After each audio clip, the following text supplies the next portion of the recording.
Now, an Italian journalist has been killed in East Ukraine. His death was confirmed by Italy's foreign ministry, marking the first fatality among members of the press in the rest of the region.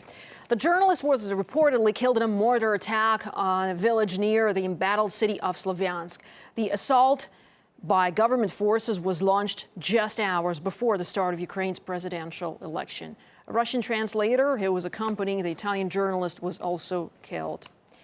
Italian authorities have not yet confirmed the journalist's identity, but earlier reports suggested it was a 30-year-old photojournalist, Andrea Rocchelli, who was covering the conflict for the Cesura agency. The organization said it has no contact with him in the last 24 hours. A producer from RT's video agency, Rocchelli, told us he discovered 2 bodies at the scene of the attack. His identity has been withheld for fear of reprisal. I went to a place where the shootings happened. There were 2 bodies in the ditch. Both had serious wounds. One of them had no head. It's not clear now whether the beheaded body belonged to the Russian translator or the Italian journalist. Self-defense units, undercover, were able to reach this place to pick up the bodies and drive them to the city. I took photos of the Italian journalist's belongings.